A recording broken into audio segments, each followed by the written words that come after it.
Alors, une dernière, hein, mais soyez sur le coup. As-tu une communication à me faire? Oui. Parle. Oui. Ton. Continue. U. Continue. BP. Est-ce que tu dis BP? Non. Est-ce que tu dis ton? Non. Est-ce que tu dis vu? Non. Tu n'as pas de communication à me faire? Non. Tu n'es pas Lope de Vega?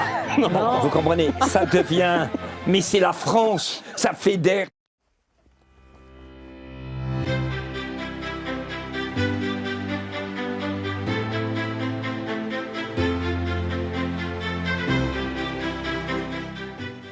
Bonjour et bienvenue dans ce nouveau club Le Figaro Culture, consacré cette semaine au cinéma, au théâtre, à la littérature, avec Eugénie Bastier, rédactrice en chef des pages Champs libres du Figaro, et Vincent Trémollet de Villers, directeur délégué de la rédaction du Figaro et éditorialiste.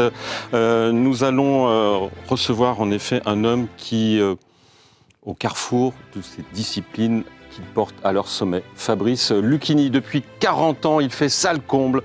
40 ans. Pas une seule fois une représentation de Fabrice Lucchini qui n'ait pas été comble, avec ses lectures bien jadis de Céline, bien sûr, de La Fontaine, de Muret, de Rimbaud, et puis aujourd'hui de Victor Hugo, en ce moment au Théâtre de l'Atelier, à partir d'octobre au Théâtre de la Porte Saint-Martin, mais aussi des lectures de Sioran au Théâtre des Mathurins. Mais on peut aussi voir Fabrice Lucchini en ce moment au cinéma, dès aujourd'hui, avec la sortie de ce film merveilleux de Pascal Bonitzer, Victor comme tout le monde, dans lequel bien, Fabrice Lucchini incarne un comédien qui lit du Victor Hugo tous les soirs au théâtre et qui se voit ébranlé dans sa vie à la fois personnelle et professionnelle par l'irruption d'un groupe de jeunes femmes, dont sa propre fille, qu'il n'a pas vue depuis des années.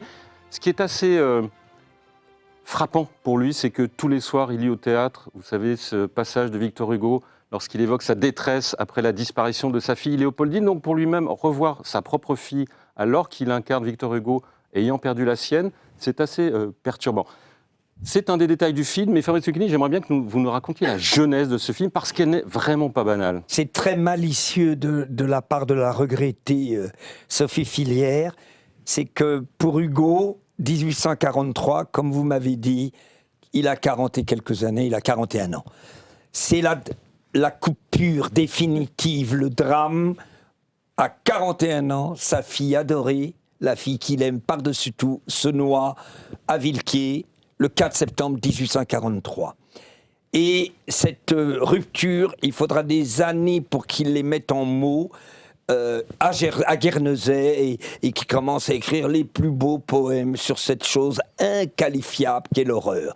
Mais la malice de Sophie Filière, servie honnête, avec beaucoup d'humilité de Bonitzer dans Victor comme tout le monde, c'est que du drame d'Hugo, elle a fait la renaissance de la vie de ce Zucchini. Je dis entre parenthèses que Zucchini, c'est pas du narcissisme où on dirait oh, il s'appelle Zucchini dans le film. Zucchini, ça veut dire petite courgette. Moi, Lucchini, ça veut dire petite lumière. Donc je suis descendu en gamme. Donc je m'appelle Robert Zucchini dans le film. Et c'est le génie, enfin c'est le talent de Sophie Filière qui voulait absolument que dans la vie de ce garçon, de cet homme qui s'appelle Robert Zucchini, qui a pas vu sa fille depuis 24 ans, parce que il le dit de manière bouleversante, quand cet enfant qu'il revoit et qui va être le contraire de la vie d'Hugo, puisque ça va être la retrouvaille, et ça va être là, et on va pas parler de la fin. Mais ce qui est incroyable, c'est qu'à un moment, elle dit, la fille, dans le musée d'Hugo, Guernesey, elle dit, mais au fait, papa, je ne t'ai jamais vu, hein, mais ne me dis pas que ma femme... Ne dis pas que ma mère, c'était un coup. C'était beaucoup mieux que ça. Elle était géniale, ma mère, non? Alors, qu'est-ce que t'as fait? Et Sophie Filière fait dire à Zucchini, mais évidemment que c'était le contraire d'une passade. C'était tellement important que j'ai eu le trac. Le trac? Elle le dit remarquablement bien. Le trac? T'as dit le trac? Et elle est bouleversée. Et là où le drame d'Hugo va créer un écho qui va faire que, ça y est, sa fille va être retrouvée et leur vie va être fusionnelle, puisque, et souvent la question qu'on me pose, y a-t-il un point commun entre votre vie et la vie de Zucchini, au niveau de l'enfant? Alors, je réponds en général. Répondez, faites Autant les questions et les réponses. allez-y. Non, Jean-Christophe, je préfère le faire et après, je Bien me tais. sûr, bien sûr. Je me tais. Moi, j'ai pas été un bon père, comme dirait Claude Berry. Quand on est un bon... Claude Berry disait, est-ce que vous avez été un bon père? Il répondait, non, j'ai été un très bon enfant.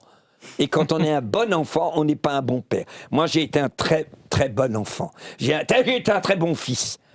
Et quand on est un très bon fils, donc j'ai pas été bon et je suis devenu un père correct dans la vie de ma fille réelle Emma Lucchini quand elle avait 13 ans. Je suis devenu correct et même pas nul.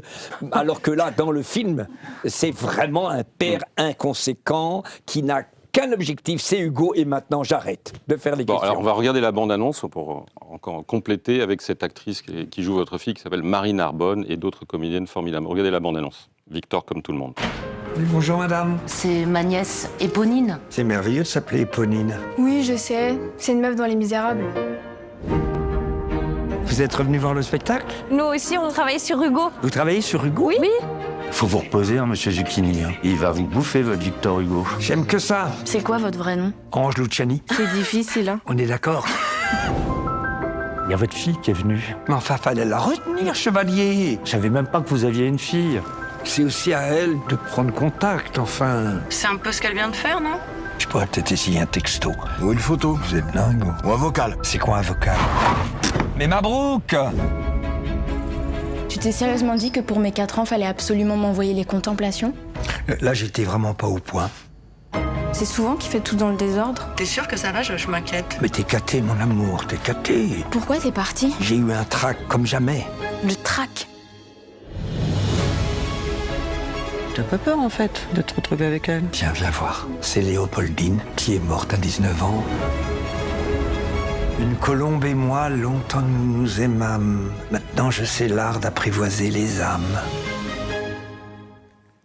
Victor comme tout le monde de Pascal Bonitzer en salle dès ce mercredi. Eugénie, qu'est-ce que vous avez pensé de ce film? J'ai adoré, évidemment, et puis surtout, c'est un film qui arrive à laisser la place à deux génies, celui de Fabrice Lucchini et celui d'Hugo, qui est finalement très présent dans le film. On lui laisse une belle place. Il y a vraiment une... c'est pas démonstratif, mais c'est comme une ombre qui plane dans tout le film, et c'est vraiment très réussi. Et j'aime bien aussi le dispositif du film, qui est votre rencontre avec ces 3 jeunes femmes qui font une pièce de théâtre sur Hugo, sur les femmes d'Hugo. Il y a un peu un clash des générations, on va dire, avec le vieux mâle blanc, pour le dire de façon caricaturale, et les jeunes qui sont un peu féministes woke, qui disent Hugo, quand même, avec ses femmes, il n'a pas été très sympathique. Ouais. Est-ce que vous pensez que Victor Hugo, aujourd'hui, il serait cancel, comme on dit, ou annulé parce qu'il avait quand même un comportement avec les femmes, c'est vrai, pas génial. Remarquable question d'Eugénie Bastier, mais ça c'est normal. Eugénie Bastier, je vais vous répondre. D'abord, soyons un peu historiques, puisqu'on a Buisson près de nous. Qui a commencé le drame affectif? C'est pas du tout, c'est pas Hugo. Hugo était fou amoureux, on va le faire rapide, hein. Il est fou amoureux de sa femme. Adèle. Il la connaît à 14 ans. C'est une histoire merveilleuse comme seule pouvait anti-moderne. Il tombe amoureux à 14 ans et il se marie à 20. Il n'a jamais connu de femme. Il est vierge. Elle n'a jamais connu d'homme. Et quand je parle de ça, souvent, je sens un blanc partout parce que, il n'a pas connu de meuf avant? Non. Et elle n'a pas connu de cum. Rien. Ils font l'amour, ils se marient, et là, ils vont faire l'amour. Et on parle, effectivement, d'une vitalité un peu démesurée de la part d'Hugo, puisque les biographes parlent de 9 à 12 ou 13 assauts. C'est énorme. Enfin, c'est même abstrait pour nous, parce que 13 fois, même à 20 ans, ça semble très éloigné de nos compétences. Mais il était comme ça, sans vouloir citer Céline, c'était un tracassé du périnée. Ça, c'est clair, sans le réduire.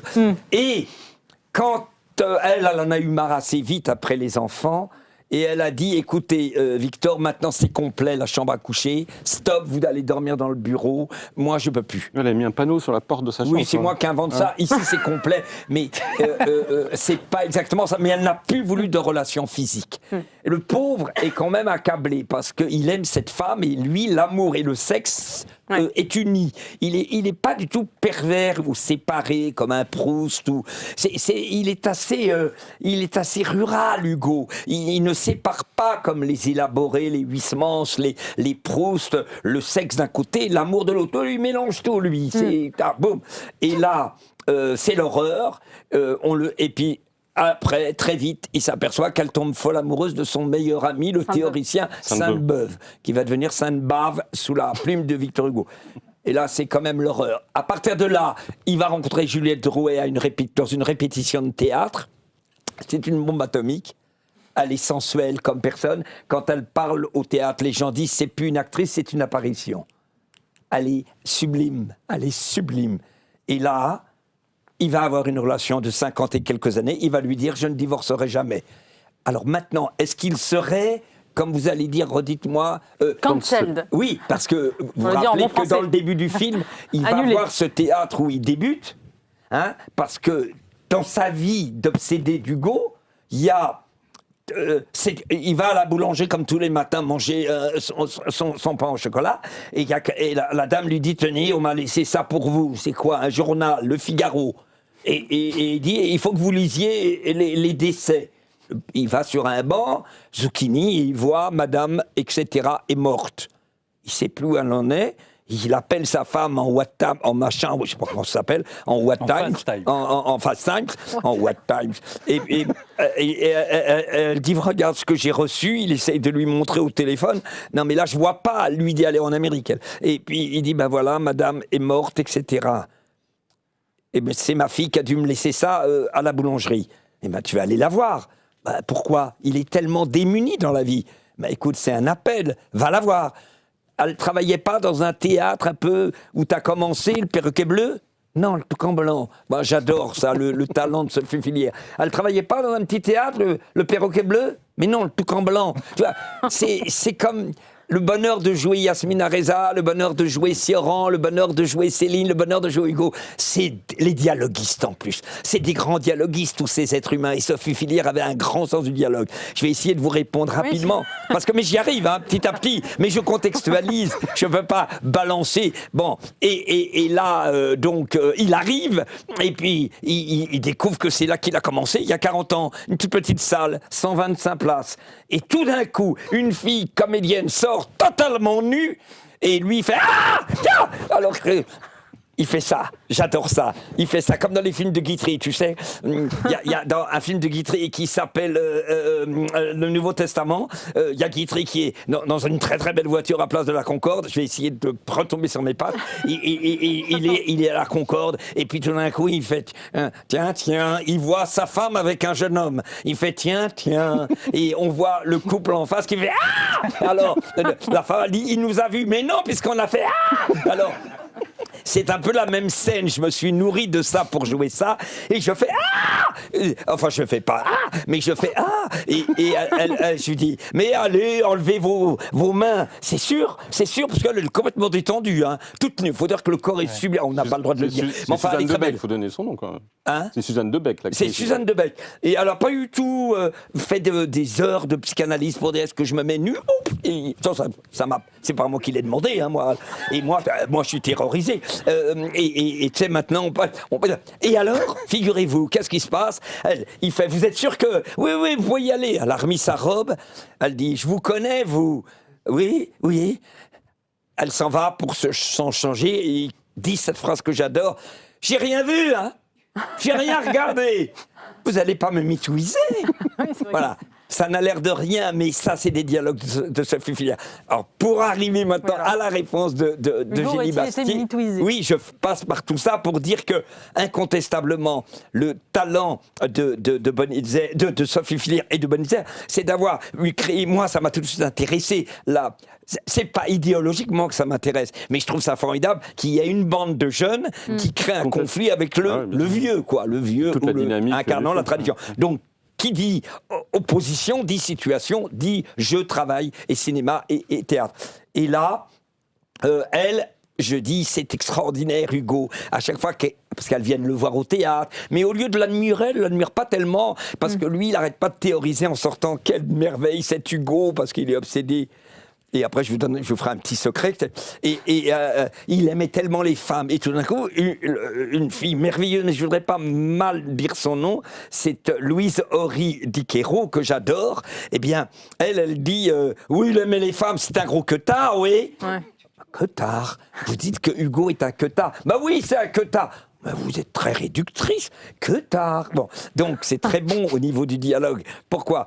Alors, je dirais maintenant qu'à notre époque, Hugo, ça passerait pas. Non, Sauf que la statue est difficilement déboulonnable. Contre la peine de mort, un des premiers théoriciens. Je me trompe ? Non. En tout cas, bon. Découverte que les océans allaient envahir complètement la côte de l'Ouest. C'est le mec très régional, tu sais, le mec qui aime bien son pays, très franchouillard. Mais il avait écrit 150 pages, figurez-vous, pour dire que si on ne fait rien, il n'y aura plus aucune plage entre Biarritz et Brest. Le mec, en 1830, ou 20 ou 40, là, j'ai pas de détails, il raconte le drame de l'envahissement de l'océan. Bon, c'est pas ça qui empêcherait les filles de dire c'est une saloperie. Mais passe de droite, royaliste, à gauche, républicain. Il est condamné à mort par Napoléon III. Je ne savais pas, mais il a été condamné à mort. Alors qu'un mois ou deux avant, il était reçu par Napoléon III. Je vous conseille une merveille dans Chose Vue, le premier dîner de Napoléon III. Il invite Hugo. Hugo dit, un monsieur est venu, très guitry, tu vois, un monsieur est venu m'apporter un billet. Et malheureusement, ils se sont plantés. Il n'y avait pas marqué Victor Hugo, il y avait marqué machin, machin. L'autre fait, non, ça n'est pas... Alors, je te le fais à la guitry, mais c'est pas guitry. Et il fait, Hugo fait très merveilleux, il fait, ça, c'est pas pour moi. Il le redonne. Et il dit, non, vous vous trompez. Ah bon, une demi-heure après, le mec dit, on s'est trompé, mais vous êtes attendu. Hugo s'en va à l'Élysée. C'est le premier dîner de Napoléon III. Il débarque à l'Élysée, on lui dit, ils sont en train de dîner. Hugo repart, presta. Il dit, ah non, mais ça, vous ne me faites pas venir, c'est des gens qui ont commencé à dîner. Et là, ah non, mais le Napoléon III dit que quoi qu'il arrive, il aime bien manger tôt, espèce de mec de l'armée, de je sais pas quoi, un mec qui est habitué à des rites. À 7h moins le quart, il est en train de becter. Tu sais, il y a des gens à qui tu dis, tu venais dîner, oui, venez vers 6h30. Tu dis, oh putain, tu me diras, ça va être un apéro. Ça va être un apéro qui va durer 1h30, je vais crever. Non, alors tu dis, vous êtes sûr, vous mangez à 7h moins le quart. À 7h30, vous êtes libéré. En même temps, ça m'enthousiasme. Parce que je peux rentrer très tôt. Je me fais BFM, la même histoire, la fausse alerte permanente. Comme dirait Nietzsche. Mais la fausse alerte permanente devient moins fausse alerte. Mais Hugo Napoléon III, il décrit le premier dîner. La vulgarité du décor. Les femmes autour d'Hugo. Ce qui me fascine, Eugénie, Jean-Christophe, et vraiment, hein, je vous le dis, et je suis heureux que Vincent soit là aussi. On est tous là, presque une espèce de... sorte d'équipe. Équipe socialiste, presque qu'on se tutoie. Et quand Brézet va s'apercevoir qu'on est dans une espèce de... Alors donc, je voulais vous dire... Donc, non mais je reviens quand même à ce que je voulais dire. Et il décrit la vulgarité. Il décrit qu'il y a deux femmes. Ce qui est impressionnant à cette époque-là, c'est incroyable à quel point les femmes étaient quand même objetisées. C'est incroyable comme elles étaient prétexte pas à fantasme sexuel uniquement, mais à idéalisation, à le sens de la vie, c'est la beauté des femmes. Alors on comprend l'époque actuelle qu'on a ras-le-bol d'être chosisé ou tout au moins objectivé dans un espèce de... Tu sais, quand Baudelaire dit... tu sais, Proust dit que pour lui c'est un événement majeur dans la littérature. Il y a un poème sublime, je ne vais pas vous le faire, on n'a pas le temps, mais comme je vais... je dois aller à France 2, non, on verra, mais en tout cas, j'aurai jamais le temps, donc je vais en profiter. Donc, à un moment, il dit, bientôt nous plongerons, je vous le fais pas, dans les froids de ténèbres, adieu vive clarté de nos étés trop courts. J'entends déjà tomber avec des chocs funèbres le bois retentissant sur le pavé des cours. Et il dit cette phrase merveilleuse, Baudelaire dit, tout l'hiver va rentrer dans mon être. Colère, haine, frisson, labeur dur et forcé. Et comme le soleil dans son enfer polaire, etc., mon cœur ne sera plus qu'un bloc rouge et glacé. Il raconte l'horreur de l'hiver. Et puis tout d'un coup, il y a rupture, et Proust dit, on n'a jamais vu ça nulle part, et dit, j'aime de vos longs yeux la lumière verdâtre, douce beauté, mais tout aujourd'hui m'est amère, Et rien, ni votre...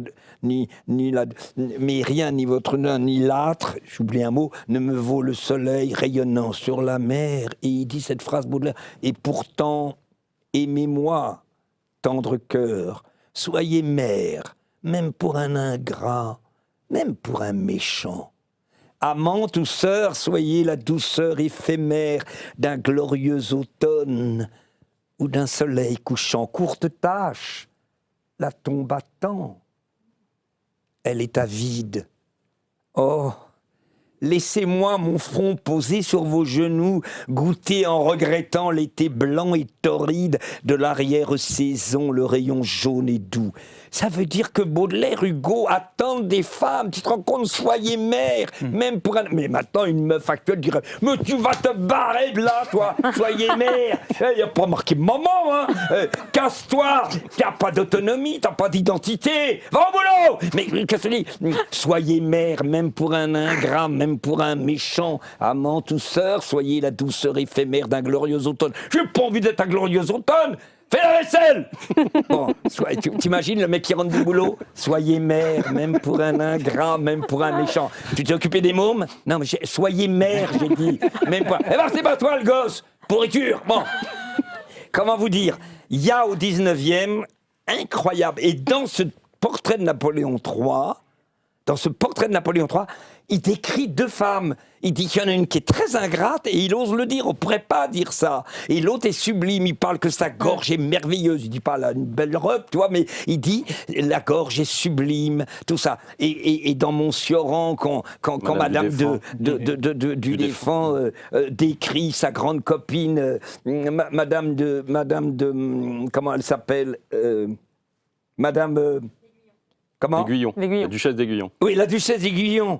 Ben, attends, parce que j'ai tellement de trucs dans mes neurones que à la gorge en fond, la bouche la bouche de travers, le regard fou et hardi, et ça c'est sublime. Et malgré cela, elle est belle.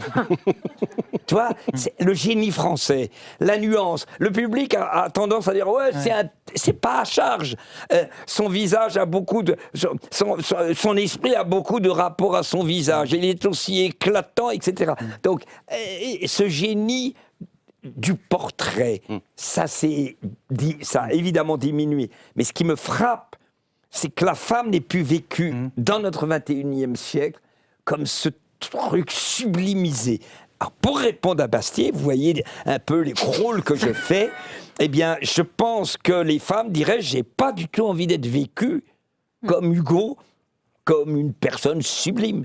Et une autre répondrait, puis Baudelaire qui dit, soyez mère, rien à foutre. Je t'emmerde. Elles l'ont aimé, elles l'ont beaucoup aimé.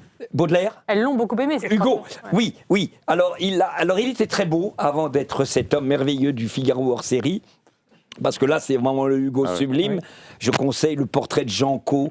C'est absolument sublime. Ça, vous vous rendez compte ? Et il y a Jean Caux qui fait un portrait d'Hugo en parlant de l'œil droit et de l'œil gauche, en disant qu'il y en a un qui est gentil et un œil qui est très très méchant. Et à un moment, il explique que la bouche va sortir des milliers de vers. Bon, tout ça pour vous dire que lui, par contre, je veux pas le sauver, mais il n'était pas c'est pas un coup, hein. Il s'occupe, Juliette Drouet, elle avait des dettes énormes, elle était vécue comme une comédienne, ça veut dire un peu, t'as compris ? Enfin oui, à cette époque-là. Donc les critiques faisaient des bons papiers que si elle couchait, dès qu'elle couchait plus, ils l'ont démolie. Ça a bien changé, hein, vous savez, Fabrice. Ah oui, ça a changé, parce que tu peux coucher avec... Enfin, moi ça m'arrive pas, parce que j'en reviens pas. Moi, j'ai des bons papiers sans coucher avec personne. Même dans l'IB. Vincent Trémollet de Villers. Dans ce très beau film, vous parliez de nuances du portrait. Il y a un portrait donc de Robert Zucchini qui est une partie de vous. Et il y a une chose qui est tout à fait frappante, qu'arrive à montrer Pascal Bonitzer, c'est l'émotion très pudique mais réelle qui vous traverse quand vous êtes sur scène. Et cette émotion, quand on va vous voir dire Hugo ou Sioran, elle transparaît aussi, peut-être plus qu'avant. Comme si vous preniez la mesure du miracle de cette rencontre avec les grands textes, avec le public, qui dure maintenant depuis des décennies. Est-ce que je me trompe ? Est-ce que cette émotion est plus présente ? Alors, c'est très. Je m'observe avec vous. C'est évident que pourquoi j'aime la chose écrite, parce qu'elle me canalise. Vous voyez, quand je suis en roue libre, comme je suis avec vous, parce qu'on est en amitié, on est au PS. Et alors donc, on est en amitié, et en amitié, ça part un peu dans toutes les directions. Et ce métier que je vis, sans être excessif, pas de manière janséniste, mais quand même, Saint François de Sales, livre de Chevet de Jouvet, le christianisme, c'est-à-dire la haine du moi, que le cœur de l'homme est creux et plein d'ordures, Blaise Pascal. Et Jouvet qui est venu dire aux comédiens, vous êtes des paquets de merde, mais moi, je vais vous donner une solution pour vous sauver. Cette solution, c'est de disparaître, apparaître et disparaître. Et quand je me vois avec vous en amitié, je le répète, je vois que je pars dans toutes les directions. Et au théâtre, ça n'est pas possible. Pourquoi ? Parce qu'il y a la structure écrite. La structure écrite me fait du bien. Parce qu'elle elle met de l'ordre dans un chaos intérieur assez pitoyable. Et donc, elle met de l'ordre. Alors maintenant, quand vous me dites ce que Sophie Fillière a voulu, petit détail, vous vous rendez compte que je ne jouais pas Hugo quand le film a été écrit. C'est-à-dire qu'elle est venue à une lecture qui n'a rien à voir avec le spectacle qui s'est construit. Jean-Marc Ovas, grand spécialiste de Victor Hugo, m'a demandé de faire en 3 semaines un vieux truc sur Hugo. Je dis, mais je suis pas prêt en 3 semaines, il me faut 2 ans pour faire, si c'est pas 3. Vous l'aviez déjà lu, Hugo, quand même, il y a oui, j'ai dû lire du Hugo dans ma vie en tant qu'élève comédien. J'ai appris Ruy Blas. Mais voyez, regardez, ayez quelques pudeurs. L'Espagne et sa vertu, l'Espagne et sa grandeur. Tout s'en va. Nous avons depuis Philippe IV perdu le Portugal, le Brésil sans combattre. En Alsace, Brisac, Stanford en Luxembourg et toute la comté jusqu'au dernier faubourg. Le Roussillon, Ormuz, Goa, 5000 lieues de côte et Fernambouc et les montagnes bleues. Mais voyez du Ponant jusqu'à l'Orient, l'Europe qui vous regarde en riant. Comme si votre roi n'était plus qu'un fantôme. La Hollande et l'Anglais partagent ce royaume. Rome vous trompe et j'adore ce vrai. Il ne faut tant de gars. Je me rappelle plus parce que ça fait. Il y a 40 ans. Oui, il y a 40 ans. Mais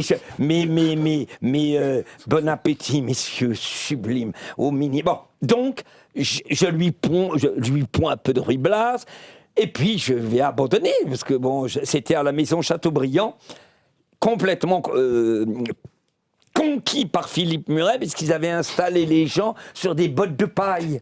C'est-à-dire qu'au lieu d'être assis, mais il faut que je vous raconte, j'ai fait une avant-première à Versailles. Versailles, l'incarnation du XVIIe, la liberté au milieu de la contrainte, Molière, La Fontaine, Corneille, Dorante, asseyons-nous, le trop de promenade me mettrait hors d'haleine et me ferait malade. Et le père dit que l'ordre est rare et beau de ces grands bâtiments, il parle du Palais Royal.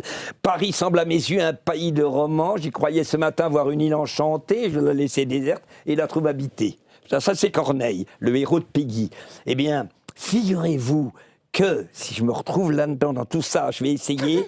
Pourquoi je dis ça ? Quoi ? Versailles, oui, j'arrive à Versailles. Oh ben là, j'étais perdu. Faut dire que je dors peu. Ce lancement c'est énorme. On croyait sortir un petit film d'auteur. Ben, il y a eu une telle demande autour de Sophie Fillière et de Bonitzer que bon, ben, j'ai essayé d'assurer ce service après-vente, mais qui me déplaît pas parce que c'est le bonheur d'abord le mec très démago, de vous retrouver, parce qu'ensemble, complètement fusionnel pour un Paris moderne. Alors donc, non, attendez, j'ai pas le droit. Et surtout, eh bien, j'arrive à Versailles, fou de bonheur, la beauté, et je vois une pizza qui s'appelle Juste un kiff.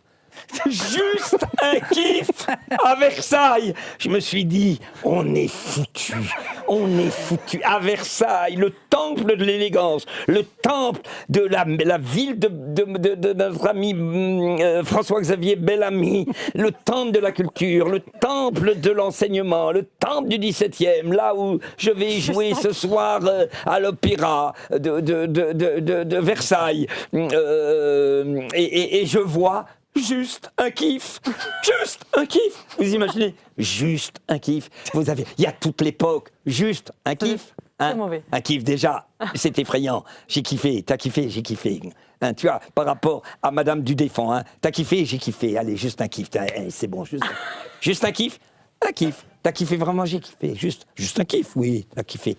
Hein? N'importe quel homme argumenterait. Pizza, je veux pas attaquer le malheureux monsieur du là, juste un kiff. C'est une énorme pub, là. Hein, je lui fais de la pub, ça. Il paraît que la pizza est très bonne, le mec qui se rattrape. Mais il aurait pu écrire, je sais pas, variété des pouilles. Tu vois, les pouilles, j'aime beaucoup ce nom. Et spécialité italienne, d'ailleurs, Vincent Trémollet-de-Villers est parti en Italie le tester. Il est revenu plein de saveurs dans la bouche.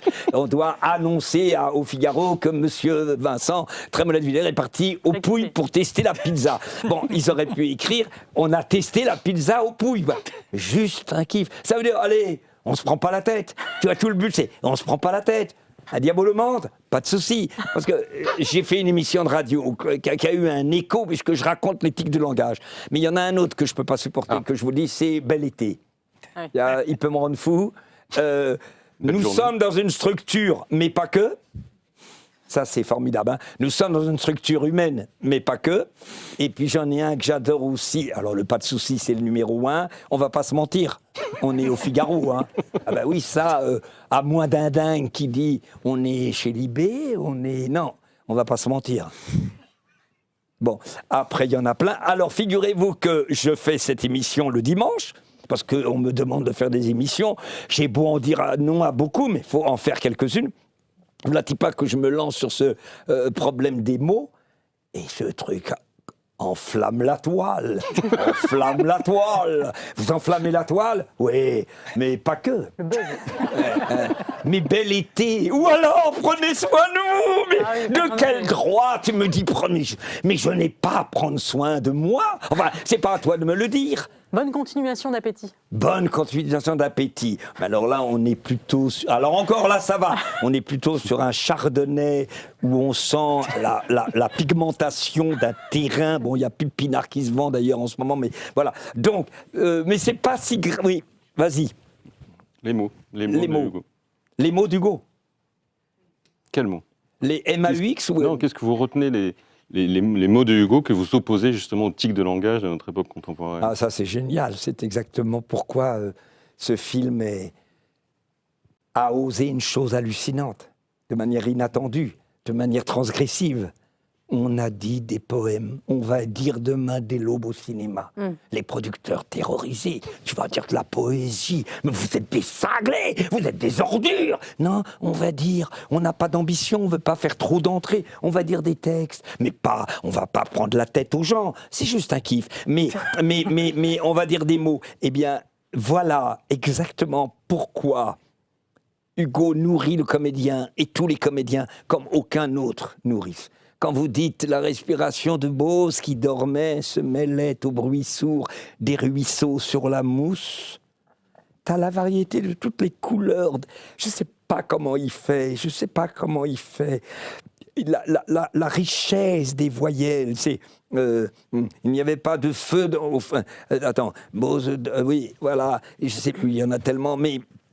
Voilà, ce que je veux dire, c'est que les mots d'Hugo, c'est comme si... Le langage était menacé avec ses tics, qu'on prend avec humour, parce que Molière en aurait fait des choses merveilleuses. Eh bien, Hugo, pourquoi on dit beaucoup la parole politique est très démonétisée, ou alors la parole du journaliste est très, très dévitalisée. Vous êtes d'accord? Il y a un vrai problème de démocratie, oui. Pourquoi? Parce que la parole de l'élite est... Mais moi, je répondrais, comment ça se fait que la parole de Victor Hugo n'est pas dévitalisée? C'est ça, parce que ça fait 2 ans et demi que vous jouez, c'est ça le comble. On ne sait pas si le film va faire un carton, mais je pense qu'il va très bien marcher. Ça veut dire que les gens ont besoin de ces mots-là. Avec un rejet de la part des producteurs de cinéma, vous êtes dingue, vous n'allez pas faire ça. C'est pour ça que j'ai été obligé de le produire modestement, parce que les gens n'en voulaient pas.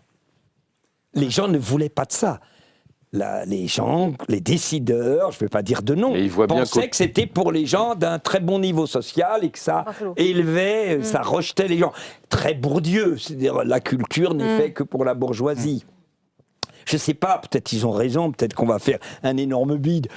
Bon, moi, j'ai la chance d'être... Ah non, ils ont tort, c'est un film qui n'est pas du tout intimidant.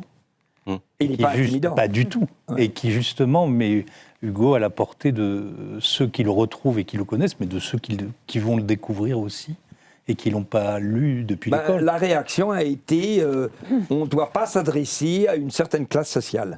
Ouais. Eugénie. Il y a un passage dans le film et dans votre pièce qui est absolument génial, c'est quand vous parlez des tables tournantes et de Victor Hugo. Vous le mettez dans le film et c'est évidemment très drôle. Comment vous expliquez qu'un tel génie comme Victor Hugo ait pu s'adonner à cette pratique quand même assez niaise du spiritisme et des tables tournantes? Comment on l'explique? Eh ben, tout de suite, je vous réponds que c'est grâce à ça. Alors, je vais faire l'avocat d'Hugo. Grâce à ce que vous appelez niais, il a fait la légende des siècles. C'est des très beaux endormis. Il faut lire Philippe Muret, un livre qui s'appelle Le 19e siècle. Il dit c'est pas intéressant de savoir si c'est vrai ou pas vrai. Peu importe. Peut-être que c'est en Hugo qu'il y a Shakespeare. Évidemment, j'ai trahi Hugo puisque je dis au théâtre ce qu'il a écrit. Et c'est vrai que... Dans le livre des tables. Dans le livre des tables, où il a écrit 325 expériences. Donc, on se dit, quand il dit « Qui est là ?» La table répond Molière. Il y a toute la famille, hein. Il y a Vacry, il y a tous les potes, il y a les enfants. Ils sont tous là. On est en février à Jersey. Jersey, c'est pas gai, hein, en février. C'est très gai en mars, mais en février, ça rigole pas. C'est pas bon. C'est pas bon. Et ils sont là. Et bon, on lui propose de faire le spiritisme pour se mettre en contact. Et ça répond à votre question, Eugénie, avec Léopoldine. Car la femme, la meilleure amie de la famille, Delphine de Girardin, mais qui s'y connaît pas mal, Delphine de Girardin arrive le 4 septembre, 10 ans, jour pour jour. Après la mort de Léopoldine. Exactement. Et elle dit à Hugo, je peux te mettre en contact avec ta fille. Là, il y a un immense respect qui s'impose dans tous, c'est ce que je dis au spectacle et qui est dans le film. On ne peut pas juger. Mais on ne saura jamais ce qu'il a eu comme rencontre. Puis alors après, évidemment, il s'y adonne de manière frénétique, tous les soirs à 11h. Et à un moment, qui est là? Vous allez voir, Molière. Bon, pas mauvais, comme première rencontre, ils n'ont pas BFM, mais ils ont Molière. Qui est là? Molière. T'as une communication à me faire? Oui. Bon, on t'a préparé des questions. Est-ce que tu peux y répondre? Silence. La table est immobile. La table ne bouge pas. Et on entend à la fin, Charles est fatigué, peux-tu revenir à 9h la semaine prochaine? Oui, dit Molière. Bon, on ne sait plus où on en est. Et le chef-d'œuvre du chef-d'œuvre, celui qui a bouleversé ma vie, c'est qui est là? Lope. De Vega? Oui. As-tu une communication à me faire? Lope de Vega, j'ai appris par Philippe Lançon que c'est le Hugo espagnol du siècle d'or, avec une même fécondité de création. Parce que moi je disais Lope de Vega, et gentiment il m'a mis un SMS pour me dire on dit pas Lope, on dit Lope. Alors maintenant je dis Lope. Puis je vous raconterai aussi pourquoi les universitaires me disent tu ne dois pas dire Ur, mais Our. Tu vois, tout reposait dans Ur et dans Gérimadet. J'ai des lettres de 175 pages avec toute l'encyclopédie de la Mésopotamie, en disant nous avons adoré, mais il y a une faute inacceptable. Je dis qu'est-ce que j'ai fait? On ne dit pas Ur, on dit Our, et depuis je dis Our. Hein, tout reposait dans Our et dans Gérimadet. Et pour en revenir, donc, alors qui est là? Lope de Vega? Oui. As-tu une communication à me faire? Ça a bouleversé ma vie, ça. Oui. Hugo dit parle. La table dit ton. Continue. Continue. BP? Est-ce que tu dis BP? Non. Est-ce que tu dis ton? Non. Est-ce que tu dis vu? Non. T'as pas de communication à me faire? Non. Tu n'es pas Lope de Vega? Non. Oui, le grand Hugo, mais sans le faire exprès, il est génial même là. Et surtout que maintenant, il y a 700 personnes, 600 à l'atelier et 1000 bientôt à la Porte Saint-Martin qui répondent. As-tu une communication à me faire? T'entends? Oui. Parle. Ton. Continue. Vu. Continue, vous allez voir, on peut même le faire là. Vous y êtes? Vous y êtes ou pas? Mais soyez sur le coup, hein. On est beaucoup moins nombreux. Hein. As-tu une communication à me faire? Non. Non, mais c'est oui. Oui. Bon. Alors, une dernière, hein, mais soyez sur le coup. As-tu une communication à me faire? Oui. Parle. Oui. Ton. Continue. Vu. Continue. BP. Est-ce que tu dis BP? Non. Est-ce que tu dis ton? Non. Est-ce que tu dis vu? Non. Tu n'as pas de communication à me faire? Non. Tu n'es pas Lope de Vega. Non. Vous comprenez, ça devient... Mais c'est la France, ça fédère des... Et dans le film, elle a eu le génie, ça c'est Evangelo qui a eu une idée géniale. On n'avait pas d'argent. On n'avait pas d'argent, il fallait faire 3 soirs avec le public. Mais 1000 figurants, ça revient à 270 000 €. C'est à peine ce qu'on avait pour faire le film. Donc on va faire comment? Et Angelo a dit, mais on va filmer quand ils sont là et on va demander la permission. Donc j'ai demandé... Mais j'ai demandé au public, emmenez pas la maîtresse, parce que si dans le film, la meuf, elle dit, mais que t'étais avec qui? Mais ma secrétaire, bon... Résultat, on a filmé 3 soirs. Et on a eu 3600 figurants gratuits. Et je les remercie. Je les remercie parce que grâce à eux, ce petit Victor, comme tout le monde... Alors, ça n'est pas du tout du théâtre filmé, je dis toute la... Ça pas... Le film est une vraie fiction. Mais... Comme Zucchini, que je joue au théâtre, eh bien évidemment, on joue dans le théâtre où je joue. Et oui, mais vous savez que depuis que je fais... Vous savez que j'imagine, après cette séance, que dans les week-ends, les gens qui ont vu mon spectacle pendant les fêtes devaient rentrer dans la fête de Noël et ils devaient se dire, est-ce que tu as vu le Hugo? Alors certains disaient, oui, non, moi j'ai pas vu. Ah bon, d'accord. Et tout d'un coup, est-ce que tu as une communication à me faire? La maîtresse de maison disait, mais qu'est-ce qui leur arrive? Oui. Parle, et tu voyais les amis en face. Ton, continue, vu, continue. Tu sais ce qui m'a rendu dingue? C'est que dans Garde à vue, Nino Ventura est absolument génial. Et on dirait que quand il dit, as-tu une communication à me faire? Parle. Alors, as-tu une communication? Oui. Et je me suis nourri comme un inspecteur. Parle. Tu imagines tout ce que tu peux jouer? Parle. Ton. Continue. Ça devient du théâtre sublime. Ton. Continue. Vu. Comme s'il allait se mettre à table et dire les noms des mecs qui ont tué les gens. Continue. Et tu peux faire des continus différents. Ton. Continue. Vu. Continue. BP. Alors le BP, je sais même pas ce que ça veut dire. C'était une marque d'essence dans mon enfance. BP. British Petroleum. Bah, le British Petroleum. Est-ce que tu as dit BP? Non. Alors là, ça devient génial. Mais tu sais pourquoi je fais ce métier, que je l'aime par-dessus tout? Quand je jouais à Art, il y a 25 ans, là, quand j'ai été un des premiers acteurs avec Pierre Van Eyck, magnifique, Arditi, et qui était remarquable. Nous avons créé la pièce de Yasmina Reza, qui était une amie et qui reste une amie fidèle. Et je rentrais avec le fameux tableau blanc. Toute la bourgeoisie se foutait de la gueule du crétin au tableau blanc. Puisque là-bas. Et le premier mot de Pierre Van Eyck, c'était de dire accablé, comme par BP, tu vois, accablé. Il essaie de regarder le tableau, il avait fait ça, Van Eyck, pour essayer de voir s'il y a une signature. Il revient et il dit, première phrase, il y a le public là, première phrase. Cher, 200 000. 200 000, ça veut dire quand même 200 000. Huntington me le reprend à 22. Huntington, oui, la galerie Huntington. La galerie Huntington, oui. La galerie Huntington me le reprend à 22. Van Eyck retourne vers le tableau. Le mec dit que son meilleur ami a acheté un truc, 250 000 €, même 300 000 par rapport à vous, même 400 000. Comment s'appelle... Et là, pour moi, c'est ça le bonheur d'être acteur. Il revenait, il me disait, moi j'étais là, et Van Eyck me disait, comment s'appelle... Et moi je disais, peintre, Antrios. Connu, très. Voilà, je suis acteur pour des répliques comme ça. Connu, très.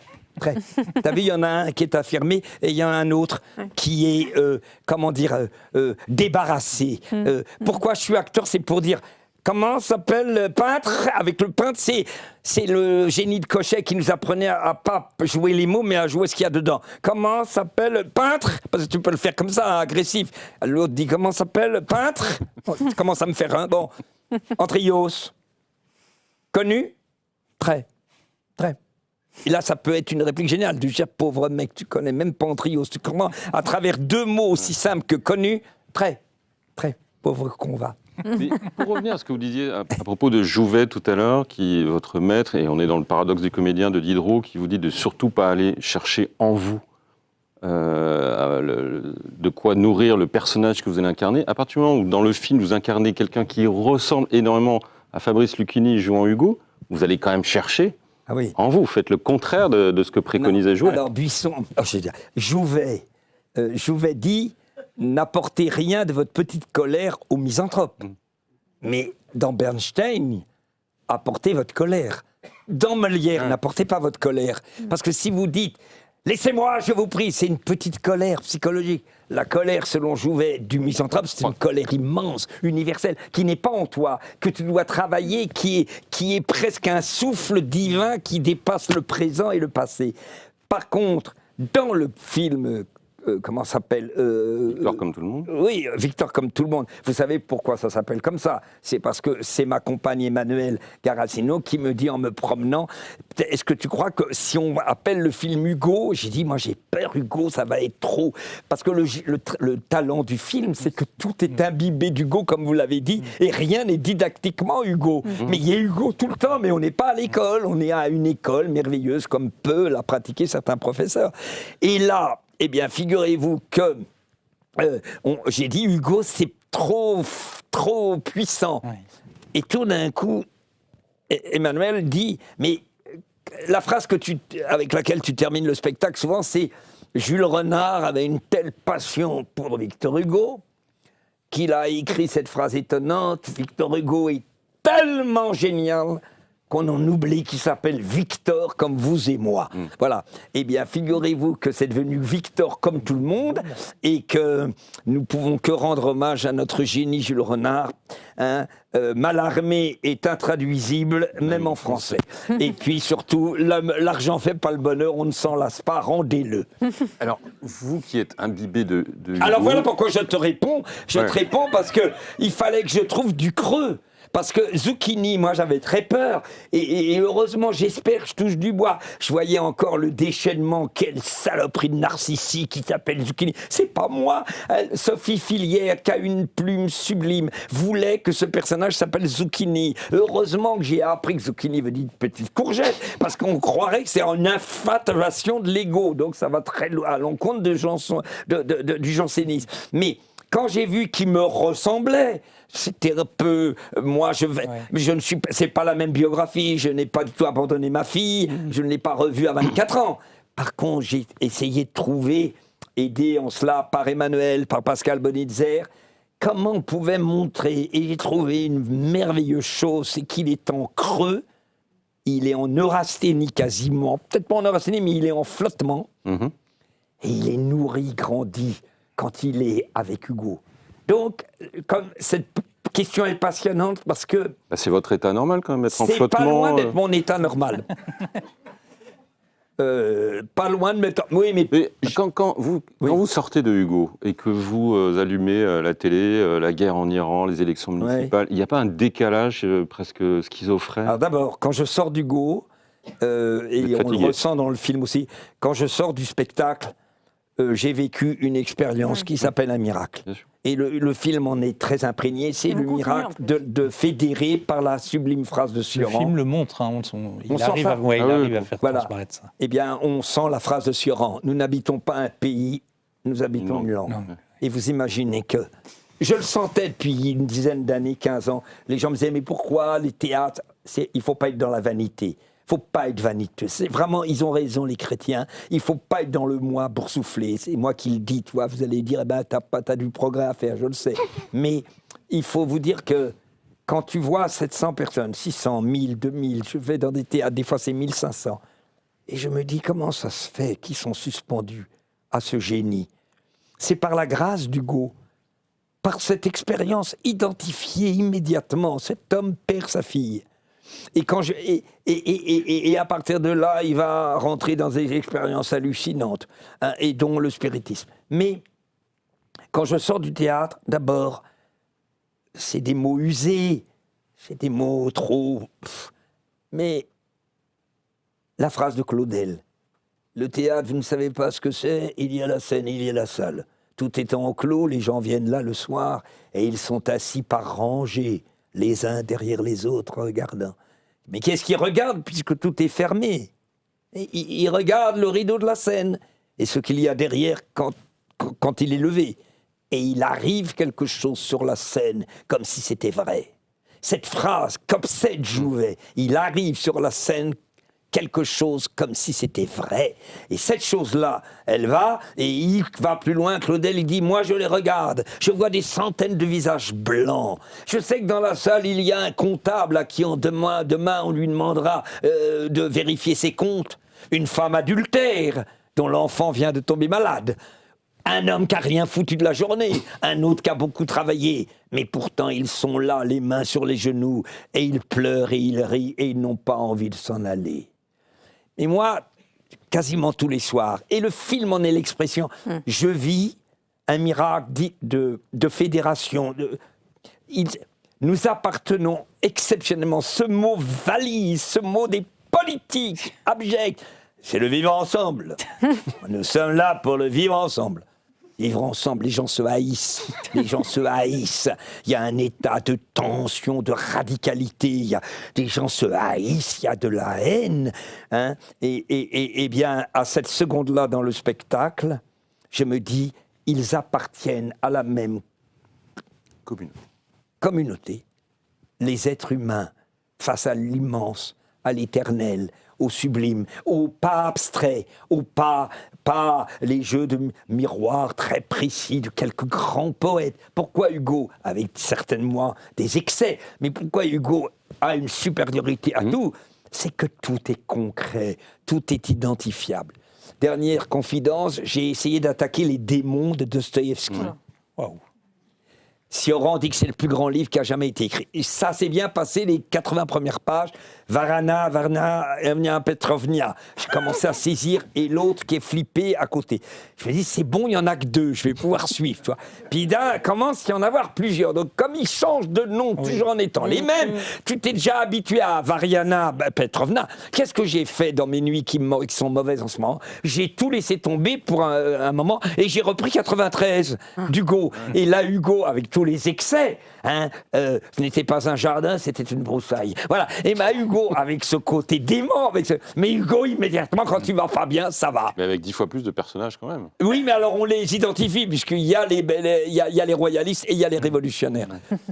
Il a un génie d'oser des choses que personne n'oserait. Et vous passez de la vitalité d'Hugo, que vous avez magnifiquement décrit, à la mélancolie, voire à la neurasthénie de Sioran, du jour au lendemain. Ah, oui, c'est drôle ça. Oui, dans le même théâtre, puisque à partir du mois d'avril, je vais jouer Sioran une fois par semaine. Eh bien, la phrase, il aurait écrit que ça, qu'on l'aimerait. Nous n'habitons pas un pays, nous habitons une langue. C'est l'histoire d'un neurasthénique dépressif et qui dit à un moment, et je tiens à dire que mon spectacle, il y a un personnage très important à la fin qui s'appelle Jean-Christophe Buisson. Et ça, c'est vrai, puisque c'est grâce à lui qu'il m'a trouvé la fin de mon spectacle. Je lui dois beaucoup de choses, et je le dis sans... Eh bien, figurez-vous qu'il est un homme... C'est difficile de définir. Il pratique l'aphorisme. Est-ce que c'est pas Pascal, parce qu'il est encore plus désespéré que Pascal, parce que Pascal n'est pas désespéré. Il est plus drôle que Pascal. Et il est évidemment il est plus drôle, moins immense peut-être, mais il a passé sa vie à travailler les variations de l'impossibilité de vivre. C'est bizarre. Alors, faire un spectacle sur un mec qui dit, en entrant, en permettant l'homme, la nature a fait une erreur de calcul, tu vois, on se dit merde, et moi j'entre sur scène pour leur dire... bonsoir, je suis très heureux que ça soit plein, mais je suis toujours un peu étonné parce que vous allez écouter le créateur de L'inconvénient d'être né, le syllogisme de l'amertume et sur les cimes du désespoir. Reconnaissez que c'est un peu troublant. Celui qui n'a vécu que par la possibilité de se suicider. Et d'ailleurs, son ami lui téléphone un jour en disant « J'en peux plus, je vais y aller, je vais me suicider ». Il a répondu « As-tu ri dans les 15 derniers jours ?» Le gars a dit « Oui, j'ai ri il y a 8 jours ». Eh bien alors attends, quand tu riras plus du tout pendant un mois, là tu peux y aller. Allez, ça risque pas d'arriver avec vous. Je vous invite à tous à aller voir évidemment au Théâtre des Mathurins Sioran. L'atelier c'est plein pour Victor Hugo, mais ça Mathurin, reprend fini. À l'automne. Non, Mathurin c'est fini. Mathurin, je suis à l'atelier. Victor comme tout le monde au cinéma. Mais surtout, allez voir Victor comme tout le monde qui sort aujourd'hui de Pascal Bonitzer. Merci infiniment Fabrice Lucchini, merci Vincent Trémollet, merci Eugénie Bastier. La semaine prochaine, on parlera encore de cinéma avec Xavier Giannoli, réalisateur des Rayons et des Ombres, un film qui sort mercredi prochain. D'ici là, je vous souhaite une très bonne soirée et une très bonne semaine.